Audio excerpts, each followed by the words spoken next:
चॅनलचे updates मिळवण्यासाठी कृपया @post मराठीला लाईक करा, शेअर करा आणि सबस्क्राइब करायला विसरू नका।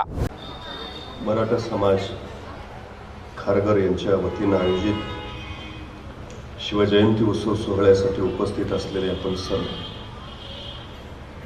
खरं तर आपल्या रोजच्या कर्तव्य कर्मातून काही माणसं बाजूला येतात आणि जीवनाचं सारं रहाडगाडगं बाजूला सरून शिवप्रभूंचा जागर करूया असं म्हणतात। त्यांच्या त्या विचारातून असा एखादा सोहळा उभा राहतो। त्या सगळ्या मराठा समाजाच्या शिलेदारांचं मी मनपूर्वक अभिनंदन करतो। प्राचार्य B.A. पाटील, त्यांचे सर्व सहकारी आणि उपस्थित आपण सर्व। खरं तर परवा वर्तमानपत्रामध्ये एक जाहिरात आली होती। गेल्या 25 वर्षात ज्याच्या हातून एकही अपघात झाला नाही अशा ड्रायव्हरने मुलाखतीला यावं। काही ड्रायव्हर मुलाखतीला आले, मुलाखती चालू झाल्या। पहिल्या ड्रायव्हरला विचारलं, काय हो गेल्या 25 वर्षात तुमच्या हातून एकही अपघात नाही? तो म्हटला, अजिबात नाही, विषय नाही, प्रश्नच नाही, फक्त गाडी एकदा ब्रेक फेल झाली म्हणून दरीत कोसळलो, पण बाकी कुठं टच नाही। त्याला म्हटले चला बाजूला। दुसऱ्याला विचारलं, गेल्या 25 वर्षात तुमच्या हातून एकही अपघात नाही? तो म्हटला, अजिबात नाही, विषय नाही, प्रश्नच नाही, फक्त एक जण पुढनं येऊन माझ्या अंगावर आदळला तेवढंच काय ते, पण बाकी कुठं धक्का नाही। त्यालाही म्हटले चला बाजूला। तिसऱ्याला विचारलं, गेल्या 25 वर्षात तुमच्या हातून एकही अपघात नाही? तो म्हटला, अजिबात नाही, विषय नाही, प्रश्नच नाही, साक्षी पुरावे कागदपत्र सारं तपासलं, या माणसाच्या हातून गेल्या 25 वर्षात एकाही अपघाताची नोंद नाही। त्या मुलाखत घेणाऱ्याला आश्चर्य वाटलं। त्यानं न राहून विचारलं, गेल्या 25 वर्षात तुमच्या हातून एकही अपघात नाही, तुमच्या यशाचं रहस्य काय? तसा समोरचा ड्रायव्हर शांतपणे म्हणाला, गेल्या 25 वर्षापूर्वी माझी गाडी जी मी एकदा गॅरेजला लावली, परत बाहेरच नाही काढली। ज्यांच्या गाड्या गॅरेजला त्यांचा अपघात व्हायचा विषयच येत नाही, पण ज्यांच्या गाड्या गॅरेजला त्यांना आयुष्यात कधी ध्येयही गाठता येत नाही। ही सगळ्यात महत्वाची वस्तुस्थिती आहे। ध्येय गाठायचं असेल तर गाड्या रस्त्यावर आणाव्याच लागतील, आणि रस्ते म्हणले तर खड्डे ठरलेले, टक्के टोनपे ठरलेले, ऊन वारं वादळ पाऊस हे सगळं ठरलेलं। ही सगळी झुंज जिंकणं ज्याला जमतं, हा सगळा संघर्ष सोसणं ज्याला साधतं, त्याला यश जिंकता येतं। ही सगळ्यात महत्वाची गोष्ट आहे। तुमचा संघर्ष जेवढा मोठा तेवढी तुमची उंची मोठी असते। 350 वर्षापूर्वी छत्रपती शिवाजी महाराजांच्या वाट्याला आलेला संघर्ष एवढा मोठा होता की जोपर्यंत चंद्र सूर्य राहतील तोपर्यंत छत्रपती शिवाजी महाराज तुमच्या माझ्या काळजामध्ये जिवंतच राहतील। स्वराज्य निर्माण करावं म्हणून स्वराज्य निर्माण नाही झालं। 50 वर्षाच्या आयुष्यामध्ये शिवाजी महाराजांनी जो संघर्ष केलाय त्याच्या पाठीमागची व्याप्ती जर बघितली तर या माणसानं काय केलं याचा विचार मनात आल्यावर मग मस्तक नतमस्तक झाल्याशिवाय राहत नाही। ही सगळ्यात मोठी गोष्ट। खरं तर शिवाजी महाराजांनी राज्य उभा केलं, पण स्वतःच्या राज्याचं नाव त्यांनी शिवराज्य नाही ठेवलं, स्वतःच्या राज्याचं नाव ठेवलं स्वराज्य। स्व म्हणजे माझं राज्य। या मातीत उगवलेल्या कुणीही या राज्याच्या नावाचा उच्चार करावा, माझं राज्य। आणि मग माझं आहे ना, मग मलाच लढलं पाहिजे, मलाच झगडलं पाहिजे, मलाच झुंजलं पाहिजे, मलाच मेलं पाहिजे। ही उर्मितल्या प्रत्येकात रुजवली, फुलवली, बहरवली, आणि मग मातीसाठी लढायला, झुंजायला, मरायला माणसं सिद्ध झाली। हे सगळ्यात मोठं वैशिष्ट्य। नाहीतर बघा ना, तानाजीला बोलावलं आणि शिवाजी महाराजांनी तानाजीला सांगितलं, तानाजी एवढा कोंडाणा घे, मग पंचायत समितीच्या तिकिटाचं तुझं बघतो। की विशाळगडावरनं निघणाऱ्या बाजी प्रभूंना सांगितलं, बाजी तेवढी खिंड लढवा, मग जिल्हा बँकेवर तुम्हाला घेतो। दिला काय महाराजांनी माणसांना? माणसं का मरायला तयार झाली? महाराजांनी हे नाही सांगितलं की कोणी शिवाजी राजा सांगतोय म्हणून ये, हे माझं राज्य उभा राहतोय म्हणून ये।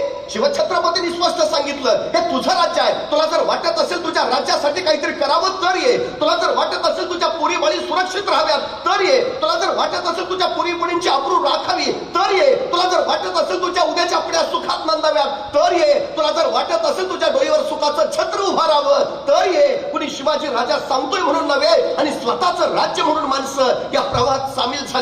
आणि मग बघता बघता तानाजी, बाजी, यसाची, कोंडाजी, कडतोजी अशी शौर्यशाली धुरंधरांची मांद्याळी स्वराज्यासाठी मरायला एका पायावर तयार झाली। खरं तर शिवकाळ हा महाराष्ट्रातला पहिला काळ आहे जिथं माणसं जगण्यासाठी नाही, जिथं माणसं मरण्यासाठी स्पर्धा करतायत। महाराजांनी कुठली एखादी मोहीम काढावी, तानाजी सरदिशी पुढे यायचं, राज म्या जाणार, तसा बाजी म्हणायचं, ताना कुठं निघाला पुढं, आम्ही आहे ना बाजून, ती काय नाही राज, एवढा आपला, आपण जाणार राज, आपण लढणार राज, तसा खस्त्रीशी तानाजी यायचा, बाजी गावापासून नंबर लावून बसलो का, ही मोहीम आपली, आपण जाणार राज, आपण लढणार। पहिला काळ आहे माणसं मरायला तयार आहेत. हे सगळ्यात मोठं वैशिष्ट्य आहे या स्वराज्याचं, सगळ्यात मोठं. नाहीतर स्वराज्याची संस्थापना तरी कशी झाली? शहाजी राजांच्या सांगण्यावरनं महासाहेब जिजाऊ पुण्यात आल्या. उदो झालेलं पुणे, भकास कंगाल झालेलं पुणे, रायरावांना गडावाचा नांगर पडला सगळ्या पुण्यावरनं. सगळी भूमी उजाड करून टाकली. त्याच भूमीत एक पहार रोवलीये, तुटकी वाल फुटकी कवडीत अडकवलीये आणि सांगितलं इथल्या रयतेला इथं वस्ती करणं अशुभ. जो कोणी वस्ती करेल त्याचा निर्वंश होईल. आणि माणसाच्या भयाला परगंदा झाली. सह्याद्रीच्या निबिड दऱ्या फऱ्यात खडकापर्यंत जो मुठीत घेऊन कशी बशी जगायला लागली. जगण्यासाठी मरायचं आणि मरण्यासाठी जगायचं असा त्यांच्या आयुष्याचा अट्टास झाल्या. अशा पुण्यात आल्यात मासाहेब. राज्य करायचं, जहागिरी चालवायची, पण राज्य करावं कुणावर, जहागिरी चालवावी कुणावर? होतो कोण इथं? दगडा थोड्यांवर? अरे माणसं होती कुठं? माणसं दूर दऱ्या फऱ्यात परगंदा. मासाहेबांनी त्या परगंदा लोकांना घातली साथ. या परत या गावात. आणि रयतेने विचारलं कुणाच्या भरोशावर? आणि कडाडल्या जिजाऊ तुमच्या शिवबाराजांच्या भरोशावर. या राजे समर्थ आहेत. पण त्याच वेळी रयतेने बोट दाखवलं मातीच्या उरात रोल्या गेल्या पहारीकडे आणि विचारलं कसं यावं इथं आलो तर आमचा निर्वंश होईल. त्या सरशी मासाहेब झाल्या पुढं मातीच्या उरातली ती पार उचकटली, दूर फिरकावून दिली. अंधश्रद्धेचं जोकर झुगारलं आणि कडाडल्या मासाहेब मी राहीन इथं, उद्या माझा झाला निर्वंश तरी. आपल्या एकुलत्या शिवबाला सोबत घेऊन मासाहेब पुण्यात राहायला लागल्या. बघता बघता रयतेला विश्वास आला, अरे मासाहेब राहताय तिथं, आपण का नाही? रेत परतू लागली, घर गजबजू लागली, गावं कुजूजू लागली. पण रयते पुढं पुन्हा एकदा प्रश्न पडला, गावात राहिलो घरात राहिलो, पण खावं काय प्यावं काय? शेती करावी तर पेरावं काय? काय आहे आपल्याकडं? आणि मग महाराष्ट्रातली पहिली सहकारी संस्था उभा राहिली. त्या सहकारी संस्थेचं नाव होतं स्वराज्य आणि या संस्थेच्या संस्थापिका होत्या मासाहेब जिजाऊ. या स्वराज्य नावाच्या संस्थेतून इथल्या शेतकऱ्यांना बिबाऱ्या दिली, खतं दिली, बैल जोड्या दिल्या. बघता बघता शेतकरी रानात गेला, पेरणी झाली, मोत्यासारख्या दाण्याची कणसं लगडू लागली. शेतकरी आनंदित झाला, कष्टाला फळ आलं. पण त्याच वेळी काळचा कल्लोळ उडाला. आजूबाजूच्या दऱ्याखोऱ्यातली रानगव्यासारखी जनावरं उभ्या पिकात थैदोस घालायची, सगळं पीक पायातली तुडवायची, उभं रान नेस्तनाबूत करायची. डोळ्या देखत उभं पीक वाया जाताना दिसू लागलं. शेतकरी हवालदिल झाला, धावत धावत मासाहेबांकडे गेला. सांगता झाला, मासाहेब पेरणी तर झाली, पिकं तर आली, मोत्यासारख्या दाण्याची कणसाई लगडली, पण मासाहेब जनावर उच्छाद मांडतात, उभ्या पिकात हैदोस घालतात, सगळं पीक नाश होत्यात, काहीतरी करा मासाहेब. मासाहेबांना पळून चुकलं. पिकं जगली तर शेतकरी जगेल, पिकं जगली पाहिजे. दुसऱ्या दिवशी मासाहेबांच्या विलक्षण बुद्धीतनं एक विलक्षण युक्ती बाहेर पडली आणि मासाहेबांनी आसपासच्या गावागावात दौंडी दिली. जो कोणी पिकात उच्छाद मांडणाऱ्या जनावरांचा बंदोबस्त करेल त्याला सोन्याचं कड दिलं जाईल. आणि गावागावात तरणीबाण जिगरबाज पोरं बाहेर पडली. रातोरात पिकापोटी पहारा करायला लागली. एखादं जनावर खुसपसताना दिसलं, चित्त्याच्या चपळाईने झेप मारायला लागली, त्याच्या मुसक्या उडायला लागली, शेपटी तोडायला लागली आणि दाखवाला मायसाहेबांकडे घेऊन यायला लागली. सोन्याचं कड मिळवायला लागली. एकाच दगडात दोन पक्षी मारले मासाहेबांनी. एक जनावरांपासून पिकाचं रक्षण झालं आणि दोन स्वराज्यासाठी आवश्यक असणारी जिगरबाज मावळ्यांची मांदियाळी आपोआप गोळा झाली. एके दिवशी रात्री 1:30-2चा प्रहर होता. लाल महाल संत शांत निद्रिस्त झालेला. अचानक बाहेर 5-6 पोरांचा गलका ऐकू आला. तसा पहारेकरी धावत धावत पुढं झाला. 5-6 तरणीबाण पोरं. एका पोराच्या खांद्यावर बनवट रानगव्याचं धूळ. पहारेकरनं विचारलं, काय र? तसं तरणबाण पोरग म्हणालं, मासाहेबांनी भेटायचं आहे. कारण मासाहेबांनी दौडी दिली नवं, जो कोणी जनावरांची शिकार करेल त्याला सोन्याचं कड दिलं जाईल. हे काय जनावर घेऊनच आलोय नवं? तसा पहारेकरी म्हणणार, पण सकाळी की मासाहेब झोपल्यात आता? नाही, मासाहेबांनी भेटल्या बिगार जाणार नाही. अरे याला का फुडाल्या का? रातचं 1:30 वाजल्यात. सकाळी की मासाहेब झोपल्यात आता? नाही, मासाहेबांनी भेटल्या बिगार जाणार नाही. पोरं ऐकायला तयार नाही. तोपर्यंत बाहेरचा तो गोंधळ ऐकून मासाहेब स्वतः जातीनं येत्या झाल्या. काय गडबड रे? तसं कर्णबाण पोरग सरदिशी पुढं झालं. मासाहेब तुम्ही दौडी दिली नवं, जो कोणी जनावरांची शिकार करल त्याला सोन्याचं कड दिलं जाईल. हे काय जनावर घेऊनच आलोय नवं? मासाहेबांनी एकदा त्या पोराकडं, एकदा त्या जनावराकडे बघितलं आणि मासाहेब त्याला म्हणाल्या, अरे पण आम्ही दौंडीत असंही सांगितलेलं की अख्खं जनावर दाखवायला आणायची गरज नाही, नुसती शेपटी दाखवायला आणली तरी चालेल. हे अख्खं जनावर कशाला घेऊन आला? तशी त्या पोरानं मान खाली घातली आणि ते पोर मासाहेबांना म्हणालं, मासाहेब ध्यानातच नाही राहिलं बघा. आणि काय रे, सकाळी आला असता तर आम्ही काय तुला सोन्याचं कड दिलं नसतं? एवढं जसं ऐकलं तर त्या पोराच्या दोन्ही डोळ्यातनं गळगळ पाणी उघडायला लागलं. त्याला हुंका फुटला. आलेला हुंका दाबत तो पोर मासाहेबांना म्हणाला, मासाहेब सोन्याचं कड मिळावं म्हणून नाही आलो मासाहेब तुमच्या कौतुकाची थाप माझ्या पाठीवर पडावी म्हणून आलो मासाहेब. मासात तुमच्या कौतुकाची थाप पाठीवर पडली ना, 10 हत्तीचं बळ येतं. त्या जनावराची शिकार केली आणि वाटलं कवा एकदा तुमच्या जवळ येतो आणि कवा एकदा तुमच्या कौतुकाची थाप पाठीवर घेतो. सोन्याचं कड नको मासा, तुमच्या कौतुकाची थाप फक्त माझ्या पाठीवर पडू द्या. मासा पुढं झाल्या, त्याचे डोळे पुसले, त्याला विचारलं, नाव काय रे तुझं? तसं ते पोर म्हणाल, ताना, तानाजी मालुसरा, उमराट गावचाची. आणि त्या दिवसापासून ताना जो मासाहेबांचा झाला तो मरेपर्यंत स्वराज्याचा राहिला. एक कौतुकाची थाप माझ्या तानाजीला घडवणारी ठरली. खरतर ज्या समाजामध्ये पाठीवर कौतुकाची थाप टाकणारी माणसं असतात त्या समाजामध्ये नररत्न उगवतात, आणि ज्या समाजामध्ये पाठीवर कौतुकाची थाप टाकणारी माणसं नसतात तिथं नररत्न कधी उगवत नसतात. स्वराज्य हे तलवारीच्या पात्यावर नाही, स्वराज्य हे कौतुकाच्या थाप्यावर उभा राहिलंय. ही सगळ्यात महत्वाची वस्तुस्थिती आहे, सगळ्यात महत्वाची. नाहीतर बघा ना, औरंगजेब कुणी साधा नाही बरं. आशिया खंडातलं सगळ्यात मोठं साम्राज्य म्हणजे औरंगजेबाचं, आणि आशिया खंडातलं सगळ्यात छोटे राज्य म्हणजे माझ्या शिवरायांचं. काबूल पासून कंदहार पर्यंत आणि गंगेपासून यमुनेपर्यंत ज्याच्या राज्याचा विस्तार असं औरंगजेबाचं बलाढ्य साम्राज्य, तर अवघ्या 6.5 जिल्ह्यापुरतं पसरलेलं माझ्या शिवरायांचं स्वराज्य. औरंगजेबाच्या नुसत्या सरदारांची संख्या 14,500 आणि एका सरदाराच्या हाताखाली 50,000ची फौज म्हणजे 14,500 गुणिले 50,000 एवढा औरंगजेबाचं लष्करी सामर्थ्य. तर माझ्या महाराजांचं सगळं सैन्य गोळा केलं तर भरेल कसं बसा अवघं 35,000. औरंगजेबाचा एका वर्षाचा वार्षिक महसूल त्या काळात 350 कोटी रुपये आणि माझ्या स्वराज्याचा वार्षिक महसूल कसा बसा 1 कोटी रुपये. म्हणजे औरंगजेब मनबर आहे आणि स्वराज्य कणबर आहे. मग हा मनबर औरंगजेब हे कणबर स्वराज्य चिरडायला का टाकलाय? हयातीची 36 वर्ष घालवली त्यांनी. 36 वर्ष त्याला स्वराज्य उद्ध्वस्त करायचंय, स्वराज्य नेस्तनाबूत करायचंय, स्वराज्य संपवायचंय. आणि स्वराज्यच का? स्वराज्यच का? तिकडे इराणचा शाहबाज तसाच आहे, अफगाणिस्तान तसंच आहे, आदिलशाही तशीच आहे, निजामशाही तशीच आहे, कुतुबशाही तशीच आहे. ते घे ना, इराण घे, अफगाणिस्तान घे, आदिलशाही घे, निजामशाही घे, कुतुबशाही घे. स्वराज्यच का? औरंगजेबाने याचं उत्तर त्याच्या मृत्यूपत्रात लिहिलंय. औरंगजेब लिहितो, इराणचं राज्य शाहबाजचं आहे, अफगाणिस्तानचं राज्य दुर्राणीचं आहे, नगरचं राज्य निजामशहाचं आहे, विजापूरचं राज्य आदिलशहाचं आहे, गोवळकोंड्याचं राज्य कुतुबशहाचं आहे. पण महाराष्ट्रातलं स्वराज्य हे कुणा राजा, सुलतान, सम्राट वा बादशहाचं राज्य नाही, तर ते इथल्या रयतेचं राज्य आहे. आणि जिथं रयतेचं राज्य असतं माणसं मरायला आणि मारायला कधी मागं पुढं बघत नाही. आणि सगळ्यात मोठा धोका येतो हा आहे. औरंगजेबानं स्वराज्याच्या यशस्वीतेचंच गणित मांडलं. हे रयतेचं राज्य आहे आणि जिथं रयतेचं राज्य असतं तिथं माणसं मरायला आणि मारायला कधी मागं पुढे बघत नाहीत. आणि सगळ्यात मोठा धोका येतो तो. आणि खरं आहे हो त्याचं.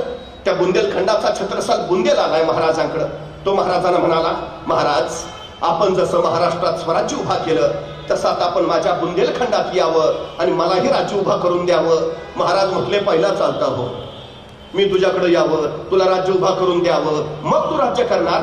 अरे माझ्याकडे कोण आलं? मला कुणी मदत केली? या मातीत उगवलेल्या माणसांच्या बळावर राज्य मी उभा केलं. जे मी इथं केलं ना ते तू तिथं जाऊन कर. हा छत्रसाल बुंदेला महाराजांकडनं प्रेरणा घेऊन गेला आणि त्यांनी बुंदेलखंड स्वतंत्र केला. औरंगजेबाची भीती अनाठाई नाही, हे खरंच आहे. हा स्वराज्याचा प्रयोग जर सगळीकडे पसरला तर दिल्लीचा तख्तही बचावणार नाही.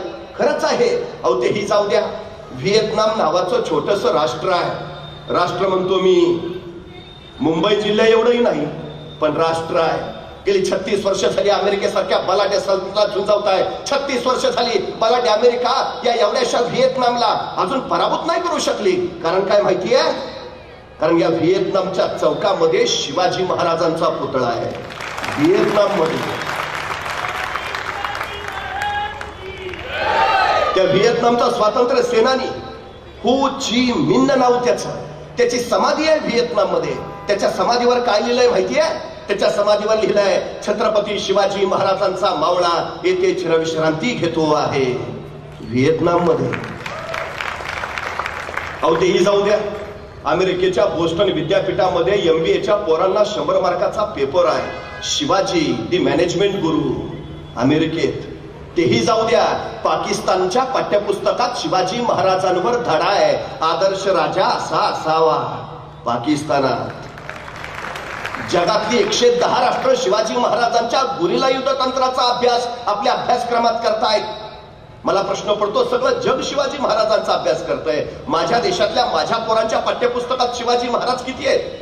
किती आहेत शिवाजी महाराज? एखाद्या मुलाला विचारा, वारे किती आहेत शिवाजी महाराज? तो 4 मार्काला आहे. एक 4थीचं पुस्तक काढलंय आम्ही, राजा शिवछत्रपती, विषय संपल्यानंतर. आता सीबीएसई पॅटर्नचं इतिहासाचं पुस्तक आलंय, 1700 पानाचं पुस्तक आहे. त्या 1700 पानामध्ये शिवाजी महाराज किती आहेत माहिती आहे? 4 ओळी फक्त. संभाजींचं तर सोडूनच द्या, ज्ञानोबा तुकोबा तर बाजूलाच ठेवा. कुठला इतिहास शिकणार आहे तुझ्याची पोरं आमची? अहो तेही जाऊ द्या, आमची पोरं एमपीएससी युपीएससीला बसतात, तहसीलदार मामलेदार जिल्हाधिकारी होतात. मी त्यांचा इतिहास विषयाचा अभ्यासक्रम बघितला. काय त्यांचा अभ्यासक्रम? फ्रेंच राज्यक्रांती, रशियाचा साम्यवाद, इंग्लंडचे चहाचे मळे. आमचे उसाचे मळे जळाले त्याचं बघा ना. त्या इंग्लंडच्या चहाच्या मळ्याचं आम्हाला काय करायचं आहे? माझा तहसीलदार काम करायला कुठं जाणार? पुणे जिल्ह्यात. त्याला तिथला इतिहास कळू द्या, तिथला भूगोल कळू द्या, तिथली परिस्थिती कळू द्या. एसी रूम मध्ये बसून आणि बिस्लरीतलं पाणी पिऊन दुष्काळावर उपाययोजना नाही करता येत, हे कधी कळणार आम्हाला? 350 वर्षापूर्वी माझ्या राजानं रायगडावर 11,000 फूट उंचीवर गंगासागर नावाचं तळ खोदलं. 1972च्या दुष्काळात महाराष्ट्रातल्या सगळ्या विहिरी कोरड्या पडल्या, पण रायगडावर 11,000 फूट उंचीवर गंगासागर तळ्यात मात्र तुडुंब पाणी आहे. 72च्या दुष्काळात लोकांनी रायगडावरून पाणी खाली आणलं. ती शिवाजी महाराजांची शिवकालीन पाणी योजना जर आम्ही 6वीच्या पोरांच्या पाठ्यपुस्तकातच छापली तर पोराला 6वीतच कळेल पाणी कसं मुरवावं, पाणी कसं जिरवावं, पाणी कसं साठवावं, पाणी कसं वाचवावं, पाणी कसं वाढवावं, हे कळू द्या ना त्याला.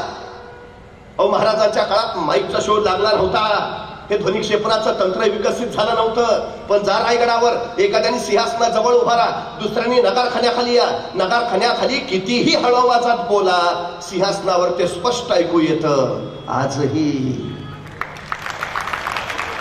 परवा राजगडाच्या राजमाचीचं बांधकाम चालू होतं. 350 वर्षापूर्वी शिवाजी महाराजांनी बांधलेले अँटी चेंबर सापडले. अँटी चेंबर ही संकल्पना आताची, महाराजांनी त्यावेळी अस्तित्वात आणली. कधी रायगडावर गेला तर तख्ताच्या मागच्या बाजूलाच अंडरग्राऊंड अँटी चेंबर आहे, बघून या कधीतरी. कुठलं लाकूड जाळ्यावर काळा दूर होतो, कुठलं लाकूड जाळ्यावर पांढरा दूर, कुठलं लाकूड जाळ्यावर निळ्या ज्वाळा, कुठलं लाकूड जाळ्यावर लाल ज्वाळा, याच्यावर संकेत ठरायचे महाराजांचे. आमचा तानाजी कोंडाणा घ्यायला गेला, कोंडाणा जिंकला, मग मावळ्याने कोंडाण्यावरची गवताची गंज पेटवली. त्या गवताच्या गंजीचा पांढरा धूर आसमानात भिडला आणि कोंडाण्यावरचा तो पांढरा धूर राजाने राजगडावरून बघितला आणि राजे कडाडले, गड फते. म्हणजे पांढरा धूर हा संकेत आहे विजय मिळाल्याचा. एखाद्या अशुभ बातमी असेल, रायगडावर काळा दूर केला जायचा, रायगडाचा काळा दूर तोरण्यावर दिसायचा, मग तोरण्यावर काळा दूर, तोरण्याचा काळा दूर राजगडावर दिसायचा, मग राजगडावर काळा दूर, राजगडाचा काळा दूर प्रतापगडावर दिसायचा, मग प्रतापगडावर काळा दूर, प्रतापगडाचा काळा दूर पाटणच्या दातेगडावर दिसायचा, मग दातेगडावर काळा दूर, दातेगडाचा काळा दूर प्रचितगडावर दिसायचा, मग प्रचितगडावर काळा दूर, प्रचितगडाचा काळा दूर कोल्हापूरच्या पन्हाळ्यावर दिसायचा, मग पन्हाळ्यावर काळा दूर, पन्हाळ्यावरचा काळा दूर सामनगडावर दिसायचा, मग सामनगडावर काळा दूर, सामनगडाचा काळा दूर रांगण्यावर दिसायचा, मग रांगण्यावर काळा दूर, रांगण्याचा काळा दूर पद्मदुर्गावर दिसायचा, मग पद्मदुर्गावर काळा दूर, पद्मदुर्गाचा काळा दूर सुवर्णदुर्गावर दिसायचा, मग सुवर्णदुर्गावर काळा दूर, सुवर्णदुर्गाचा काळा दूर सिंधुदुर्गावर दिसायचा, मग सिंधुदुर्गावर काळा दूर. महाराष्ट्रातल्या 360 किल्ल्यावर 1 तासाच्या आत मेसेज पोहोचायचा. काय झालंय? Out of coverage, not reachable, सभी लाईने व्यस्त आहे. प्रकार नाही हो. हे 350 वर्षापूर्वी अस्तित्वात आलं. 350 वर्षापूर्वी महाराजांनी नुसतं स्वराज्य नाही उभा केलं, काही नवे प्रयोग केले. महाराजांनी पहिला विचार केला, अरे स्वराज्य उभा राहील, पण त्याचं रक्षण त्याचं काय? विजय राजचं साम्राज्य नव्हतं, देवगिरीचं यादवाचं साम्राज्य नव्हतं, मग ते का उद्ध्वस्त झालं? परक्यांचे वळवंटे त्यांच्या छताडावर का फिरले? त्यांच्यात शौर्य नव्हतं, त्यांच्यात धैर्य नव्हतं, त्यांच्यात पराक्रम नव्हता, धाडस नव्हतं, साहस नव्हतं, मग का? ही मराठा साम्राज्य असताना का गेली? आणि मग महाराजांच्या लक्षात आलं, हे शत्रू आले, हे सगळे दर्यावरनं आले, समुद्रावरनं आले, आमच्या छतडावर थया थया नाचले आणि पळून परत समुद्रात जाऊन थांबले. आमच्यात शौर्य होतं, धैर्य होतं, धाडस होतं, आम्ही पाटला करत सुसात सुटलोही, पण समुद्रात फक्त आम्हाला 5 मैल जायलाच परवानगी होती. आमचं धर्मशास्त्र सिंधू बंदीनं आम्हाला रोखून ठेवत होतं. 6व्या मैलावर तुम्ही जायचं नाही. परकीय छतडावर नाचत होते, 7 मैलावर जाऊन उभा राहत होते. आम्ही पाटला फक्त 6 मैलापर्यंत करू शकत होतो. शौर्य असूनही ते कारणी लागत नव्हतं. मग महाराजांच्या लक्षात आलं, सिंधू बंदी मोडायला हवी. मग महाराजांनी आंदोलन केलं, महाराजांनी मोर्चा काढला, महाराज उपोषणाला बसले आझाद मैदानावर. काय केलं महाराजांनी? दर्यात कोण जाऊ शकतं? कोळी आगरी भंडारी. महाराजांनी हे सगळे कोळी आगरी भंडारी गोळा केले. दर्यात कोण जाऊ शकतं? मुस्लिम जाऊ शकतात. महाराजांनी दौलत खान दर्या सांगितला स्वतः सोबत आणि त्यांना सांगितलं दर्या राखला पाहिजे, या उपर दर्यातनं कुणी आलं नाही पाहिजे. अहो ते अरबी लोक यायचे, कोकणातल्या बायका पळवायचे, भर तर्वावर त्यांची आबरू उठायचे, माणसं वाटवायचे, नाक कान कापायचे, दर्या रताळून टाकायचे. खवळले महाराज, दौलत खानावर खराडले. दौलत खा, या उपर जर असे पातक घडले तर त्याचे पाप तुमच्या माथी बसेल. आणि दौलत खानाला वर्दी मिळाली. काही अरबी आले, आक्रमण करायला आले आणि बघता बघता मराठ्यांचं आरमार सुसाट सुटलं. फार मस्कत पर्यंत पाठलाग करत गेलं. मस्कतला तुंबळ युद्ध झालं. काही अरब दर्यातच कापले गेले. 200 अरब जिवंत सापडले. महाराजांच्या सामने पेश केले. मराठी आरमाराचा हा पहिला विजय होता. सम्राट चंद्रगुप्तानंतर हिंदुस्थानात स्वतःच आरमार उभा करणारा पहिला राजा म्हणून आम्हाला शिवाजी महाराजांची नोंद घ्यावी लागते. पहिला आरमार, हिंदवी आरमाराचे जनक छत्रपती शिवाजी महाराज हे 200 अरब महाराजांच्या पुढे पेश केले. महाराजांनी बघितलं आमच्याच मातीतून आमचीच माती. दौलत खा, आमच्या साताऱ्याच्या जवळ वासोट्याचा किल्ला आहे, व्याघ्रगड सुद्धा म्हणतात त्याला. ऐन डोंगरात आहे, भयान घनगर्द जंगल आहे. म्हणजे डोंगरात जसा भाग दबा धरून बसावा तसा तो व्याघ्रगड. इतका भयान जळवाचं साम्राज्य. डोंगरावरनं प्रवास करावा लागतो, नदीतनं जावं लागतं, मग केव्हा तरी तो व्याघ्रगड दिसतो. जाणं सोपं नाही हो. दिवसा ढवळ्या सूर्य जमिनीवर पोचत नाही. माणसाची बात सोडा, पाखरही तिकडे फिरकत नाही. परवा पुण्यातली 4-5 पोरं फिरायला गेली होती. हेलिकॉप्टरनं शोधावी लागली. एखाद्याला गायब करायचं असेल तिकडे नेऊन सोडा. इतका भयान आहे तो अजूनही. त्या काळात कसा असेल? महाराजांनी सांगितलं या 200 अरबांना त्या वासोट्याच्या किल्ल्यावर नेऊन ठेवा. यांना इतकं मारा, इतकं मारा, इतकं मारा, हे मेले नाही पाहिजेत बस. आणि त्या 200 अरबांना मराठी नुसते मारत होते. इतके मारत होते, इतके मारत होते, फक्त मरूच देत नव्हते. त्या आठवड्यातच इतके सुजलेले, एकमेकांनाच ओळखेनात तो आमच्यातलाच का. इतके मारले. महिनाभरानंतर महाराजांनी सांगितलं आता हे सुजलेले 200 अरब त्यांच्या जहाजात पाचवा आणि त्या त्यांच्या देशात पाठवून. पण कोंडाचेला काही पटेना. तो म्हटला महाराज सोडायचं होतं तर धरलं कशाला. जाऊ दे रे, पण जाऊ दे रे.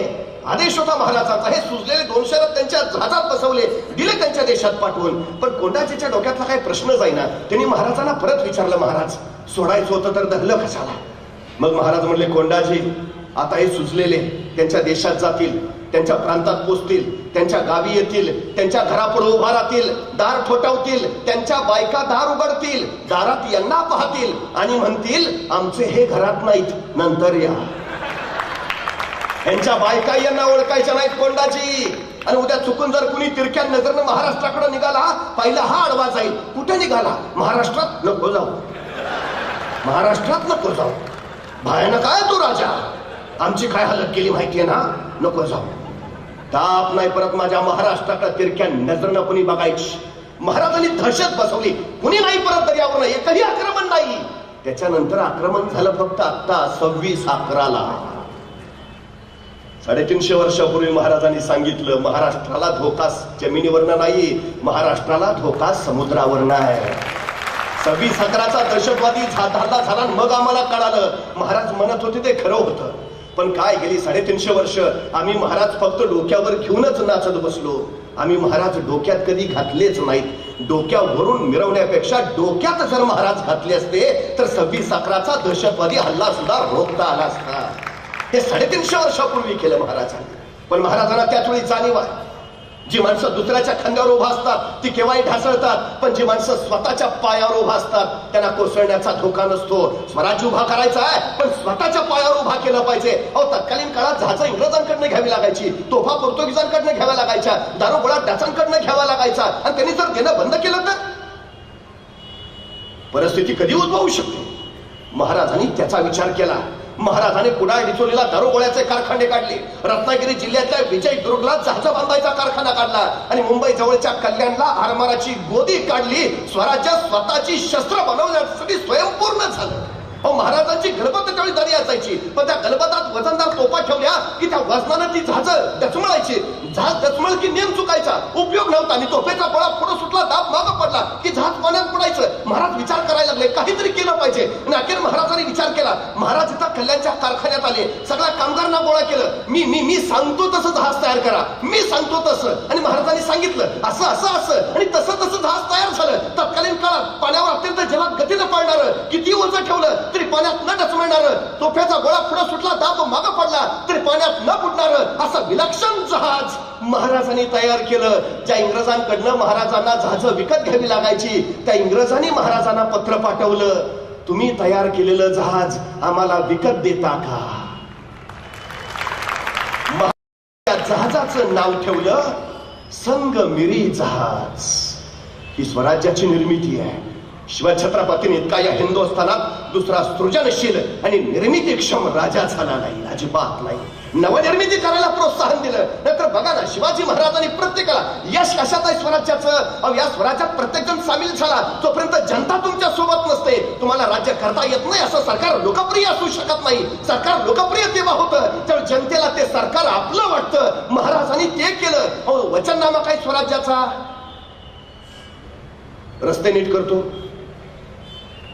भारनियमन बंद करतो, बेरोजगारी हटवतो. काय महाराजांच्या स्वराज्याचा वचननामा काय? सर्वांस पोटास लावणे आहे बास. 18 पकड जातीची 12 बुद्धिधराची सारी, सुतार लोहार चांभार दहावी जोशी गुरववाणी मुलानी साडी मारी धनगर कोळी आगरी भंडारी सगळी. हे कारखाने काढले. सुतारला काय मिळालं, लोहारला काय मिळालं, चांभारला काय मिळालं? प्रत्येक जण पोटाला लागला, स्वराज्यात सामील झाला. सुतार सुद्धा ती फळी रांधताना कोण आनंदाने रांधायचा. आणि या फळीचं जहाज होणार आहे, ते जहाज दर्यात जाणार आहे. ते जहाजाने विजय मिळविल ना, मला अभिमान वाटेल. त्या जहाजाची फळी मी रांधली आहे, मी.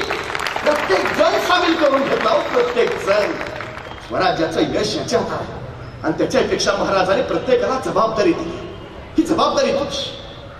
शिवकाळ हा जगातला एकमेव असा इतिहास आहे ज्या इतिहासात तुम्हाला कुणी जबाबदारी टाळतानाच दिसत नाही.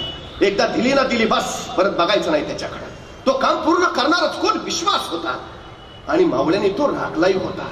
मावळ्यापासून भावळ्यापर्यंत आणि सरदारापासून शिलेदारापर्यंत तुम्हाला एकही असा भेटणार नाही की ज्यानं जबाबदारी टाळली, अजिबात. बघा ना, आमच्या तानाजीनं पोराचं लग्न काढलंय. पत्रिका द्यायला तो महाराजांकडे गेला. महाराजांना म्हणाला, राज रायबाच्या लग्नाला यायचं बरं का. मात्र राजांची नजर आहे कोंडाण्यावर. आणि कोंडाण्याकडे पाहता पाहता राजे तानाजीला म्हणाले, ताना कोंडाणा घ्यायचं म्हणे आहे रे. तसा सर्दी सुटला तानाजी. आता त्या पत्रिका फेकल्या. राजा आधी लगेच कोंढाण्याचं पण रायबाचं. आणि पोराचं लग्न टाकून तानाजी कोंढाण्याचं लग्न करायला गेला. गेला गेला गेला असा गेला की रायबाचं लग्न करायला परत आलाच नाही. मला राऊंड राऊंड प्रश्न पडतो, त्या तानाजीच्या जागी आजचा तानाजी असता तर नाही तिने पोराचं लगीन काढावा. पत्रिका द्यायला तो महाराजांकडे जावा आणि महाराजांनी म्हणावा, ताना कोंडाणा घ्यायचं म्हणे आहे रे. सर्दी सुटला असता तानाजी. बोलता काय राजा, पोराचं लगीन काढले राव, पुन्हा ते लगीन सराय हो की परत. फरक आहे. नंतर पन्हाळगडाच्या वेड्यातनं राजा निसटले. बाजी प्रभू सिद्धोजीनाथ निंबाळकर सोबत आहेत. राजे पुढाले गजखिंडीत आले आणि त्याचवेळी वार्ता मिळाली शत्रू पाठलागावर आहे. राजाने बाजी प्रभूंना सांगितलं, बाजी खिंड तुम्ही लढवा, काय मोजक्या जमानिशा मी पुढे जातो, तोपर्यंत बाजी खिंड तुम्ही लढवा. सगळी जबाबदारी बाजीवर. पण थोडी बाजी असं नाही म्हटले, राज सकाळपासून अंगात जरा कणकणच आहे, बाकी दुसरं कोण सापडतंय का, परत आहेच की नाही. जबाबदारी टाळली नाही, शिर तुटलं, पण बाजीचं धड तलवार फिरवत राहिलं. जबाबदारी पाळणं याला म्हणतात. हल्ली आमच्याकडे जबाबदारी टाळणं याच्याशिवाय दुसरा उद्योग नाही. बघा ना, या देशाच्या लोकशाहीनं 18 वर्षानंतर आम्हाला मतदानाचा मूलभूत अधिकार दिला. आमची जबाबदारी आहे देशाच्या विकासासाठी चांगली माणसं सत्तेत यावी, यासाठी आम्ही मतदान करावं. जबाबदारी आमची. किती टक्के जबाबदारी पार पाडतो? किती टक्के मतदान होतं आमच्याकडं? 30%, 35%, 40%, 45%, 50%, 55%. डोक्यावरनं पाणी 60%. म्हणजे 40% लोक आपला मतदानाचा मूलभूत अधिकार बजावत नाहीत, जबाबदारीच चालत नाही. आणि मग आम्ही म्हणतो देश भरकटलाय, भ्रष्टाचार वाढलाय, असं झालंय तसं झालंय. तू ग, तुला तुझी साधी मतदानाची जबाबदारी पार पाडता येत नाही, तू काय सांगतो? तुला बोलायचा अधिकार नाही, अजिबात नाही. ज्या दिवशी माझ्या देशात 100% मतदान होईल त्या दिवशी एकही चुकीचा माणूस सत्तेत आलेला नसेल, एकही. आणि मला एक कळत नाही, काय अडचण काय मतदान करायला? मतदान करायला काय पैसे पडतात? हल्ली मिळतात. ती ना आमची शोकांतिका लोकशाहीची. अहो ते जाऊ द्या, साधी गोष्ट सांगतो तो. आमची मुलं असतात टू व्हीलरवर, गाडीवर, बाईकवर बसलेली, संकट रस्त्याने चाललेली असतात, बाहेर स्पीड. अचानक पुढे बोर्ड लागतो, नो एंट्री. आता बोर्ड लावलाय, नो एंट्री, प्रवेश निषिद्ध, या रस्त्यानं नका जाऊ. तरी मागचा पुढच्याला म्हणतो घाल की, त्याला काय होत आहे, ते घालतं नो एंट्री गाडीत. मग ते हवालदाराला येतो, पावती फाडा. मागचा म्हणतो साहेब घ्या ना मिटवून. नाही 300ची पावती फाडा. हो साहेब घ्या ना मिटवून. नाही पावती फाडा. हो साहेब घ्या ना मिटवून. मग यांचं कसं कसं मिटवलं जातं. त्यांची गाडी तिथून जरा पुढे येते आणि गाडी जरा पुढे आली की मग मागचा पुढच्याला म्हणतो भ्रष्टाचार जास्तच वाढलाय नाही. हवालदार काय तुझ्या घरी आलता का? ते बिचारा निमूटपणे त्याची ड्युटी करतोय, त्यालाही कामाला लावला. शर्टाचं पहिलं बटन चुकलं की बाकीची बटणं आपोआप चुकत जातात आणि शर्टाचं पहिलं बटन बरोबर लागलं, बाकीची बटणं न बघताही बरोबर लागतात. पहिली चूक आपली असते. आपण सरळ चाललो ना, बाकीचे दोरीतच चालणार. गरज आहे आपण सरळ चालायची, आपण आपली जबाबदारी पार पाडायची. अहो तो जपानी माणूस केळाची साल सुद्धा कधी जमिनीवर टाकत नाही, चुकून टाकत नाही. तो मातृभूमी आहे माझी, आई आहे माझी, तिच्या अंगावर केळाची साल टाकायची, हिचा अपमान केल्यासारखं नाही का? अहो केळाची साल टाकत नाही तो जमिनीवर, थुंकायचं लांबच. आमच्याकडे जिथं बोर्ड येते थुंकू नका, तेच रंग जास्त. काय जबाबदारी पाहतो आम्ही. अहो या मागच्या उन्हाळ्यात काही लोकांनी पानपोया काढल्या, म्हणजे आल्या गेल्या लोकांची तहान भागावी म्हणून पानपोया काढल्या. पानपोईवर ग्लास ठेवला, पण ग्लास सुद्धा साखळीने बांधून ठेवला. का? गॅरंटी नाही माणूस पाणी पिल पण ग्लास ठेवेल का? अरे काय प्रकार आहे. अहो शिवाजी महाराजांना पन्हाळा घ्यायचा आहे, पण पन्हाळ्यावर दुश्मन आहे 36,000 आणि महाराजांची सगळी फौज गोळा केली तर भरेल कशिबशावगी 7,000 आणि महाराज 7,000 फौजेच्या बळावर 36,000 दुश्मन असलेला पन्हाळा घ्यायचं म्हणतायत. महाराजांनी बैठक बोलावली. अनाज दत्तो, मोरोपंत, प्रल्हादपंत, बळाचावची, तानाची, यसाची, कोंडाची, कडतोची सगळे समोर.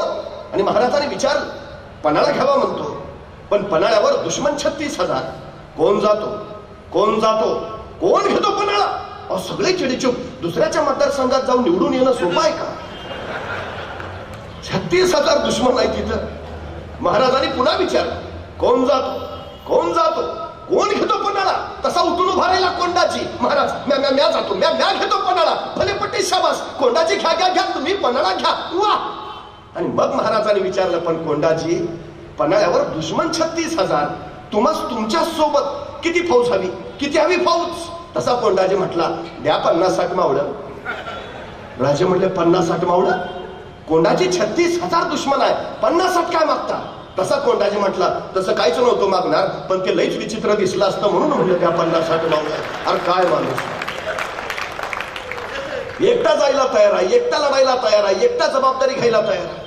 आमच्याकडे एखाद्याला सांगा की करतोस का रे तेवढं, त्याला द्या ना जोडीला. काय नीतच कळत नाही मला.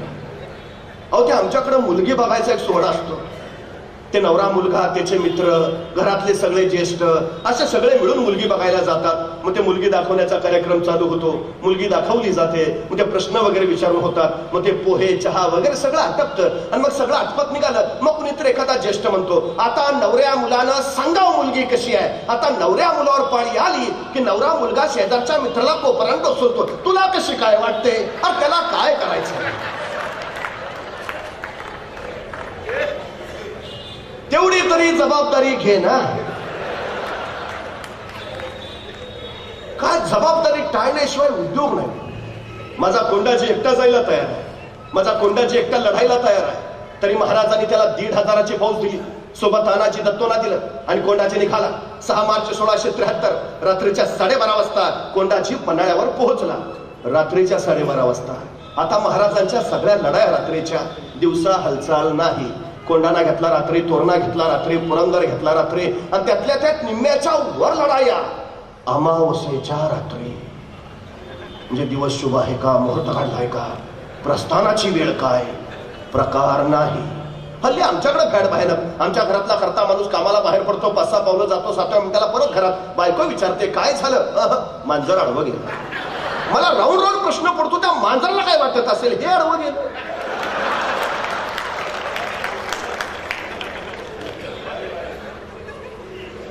जी माणसं कारण सांगतात ना, यशोगाथा त्यांच्या गळ्यात कधीच माळ घालत नाही, चुकून घालत नाही. आणि शिवचरित्र हा जगातला एकमेव असा इतिहास आहे ज्या इतिहासामध्ये तुम्हाला कुणी कारण देतानाच भेटत नाही, अजिबात नाही. साधी गोष्ट सांगतो महाराजांची. महाराजांचा दुसरा मुलगा राजाराम जन्माला येताना पालथा जन्माला आला. आता पालथ जन्माला येणं आपल्याला जरा अशुभ मानलं जातं, अपशकुन बरं नव्हे पालथ जन्माला येणं. पण दस्तूर खुद्द महाराजांचाच मुलगा पालथा जन्माला आला. मासाहेब थोड्याशा काळजीत पडल्या, चिंतेतच राजांजवळ आल्या. राजांना म्हणाल्या, राजे राजकुवर जन्मास आले. आता राजकुवर म्हणजे पुत्र, मग तुम्हास मुलगा झाला. पण मासाहेब थोड्याशा काळजीनं म्हणाल्या, पण राजे राजकुवर पालथे जन्मास आले. आता दुसरा कुणी असता तर म्हणलं असता झालं आमच्याच नशिबात का. पण नाही बरं, जसा मासाहेब म्हणाल्या राजकुवर पालथे जन्मास आले, महाराज उद्गारले, बहुत उत्तम, आता दिल्ली पालथी घालतील. पालथे जन्मास आले, आता दिल्ली पालथी घालतील. हा सकारात्मक दृष्टिकोन आहे. शिवचरित्रात तुम्हाला जागोजागी तो दिसतो. माझा कोंडाची तो दृष्टिकोन घेऊन आलाय. रात्रीच्या 12:30 वाजता आलाय. आता महाराजांनी त्याला 1,500ची फौज दिली. किमान दिलेल्या 1,500 फौजेचा तरी वापर करावा का नाही. त्याने अनाज दत्तोंना सांगितलं, अवघं 60 गडी माझ्या संगती द्या, बाकीचं हतच पाय त्याला पांगून उभा करा आणि प्रत्येकाच्या हातात 4-4, 5-5 मशाली द्या. अनाज दत्तो म्हणले ठीक आहे. सगळी माणसं पायथ्याला पांगून उभा केली. प्रत्येकाच्या हातात 4-4, 5-5 मशाली दिल्या आणि अवघे 60 गडी घेऊन कोंडाची गडाच्या मागच्या बाजूला गेला. एक कडा हेरला, दोर फेकला. मराठे सरसरवर चढले. वरचे पेंगुलेले पारेकरी सपासप कापून काढले. खुलेआम कत्तला रामली. आकृष्कींकडे आरोडा, रक्ताच्या चिरकाड्या, मुर्द्यांचा नीट, प्रतांचा खाच, यातनाचा हल्ला कदोल उडाला. तोपर्यंत कोंडाची बेफाट पळत सुटला. त्या किल्लेदाराच्या महालात किल्लेदार जागा व्हायच्या आधी त्याच्या छतावर पाय दिला आणि कोंडाची कडाडला. गडाच्या चाव्या दे. त्या किल्लेदाराला सुचायचं बंद झालं. तू इकडे तिकडे खाली बघूच नको. खाली माझं 50,000चं सैन्य आहे. त्या किल्लेदारानं नुसतं मानवर करून खाली बघितलं. हे खाली 4-4, 5-5 मशाली घेतलेले. त्याला वाटलं खरंच 50,000 आहे. दिला चाव्या काढून. सकाळी कळलं 1,500 होते. करतो काय. राजकारण हे दंडाच्या बळावर आणि मनाच्या चांगुलपणावर करता येत नाही. ते बुद्धीच्या कसरतीवरच करावं लागतं.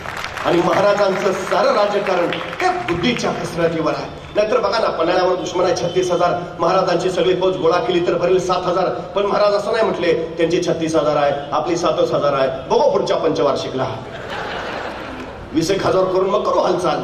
जेवढं आहे तेवढं. कारण सांगणं प्रकारच नाही. सगळ्यात महत्वाचं तुम्ही काम किती करता याला महत्व नाही. तुम्ही काम कसं करता याला महत्व नाही. तुम्ही तुमच्या कामाचं नियोजन कसं करता हे फार महत्वाचं आहे. आणि शिवचरित्र या नियोजनाचा, व्यवस्थापनाचा सर्वोत्कृष्ट नमुना आहे. 50 वर्षाचं आयुष्य आहे महाराजांचं. पण 50 वर्षात एक घटना नाही, एक प्रसंग नाही की ज्याचं महाराजांनी नियोजन केलं नाही. चुकून नाही. एकही घटना नाही की ज्याचं महाराजांनी नियोजन केलं नाही. फक्त एक आणि एकमेव घटना ज्याचं महाराजांनी नियोजन केलं नव्हतं. फक्त एक. ती म्हणजे महाराजांचा मृत्यू. त्याचंच फक्त नियोजन नव्हतं. बाकी 50 वर्षातल्या प्रत्येक प्रसंगाचं महाराजांनी नियोजन केलं. खर तर धामार 1659 महाराजांनी प्रतापगडावर अफजल खानाचा कोतळा बाहेर काढला. अफजल खानाचा कोतळा बाहेर काढायला महाराजांना फक्त 2 मिनिटं लागली. पण या 2 मिनिटासाठी महाराजांनी तब्बल 1 वर्ष नियोजन केलं होतं. तब्बल 1 वर्ष.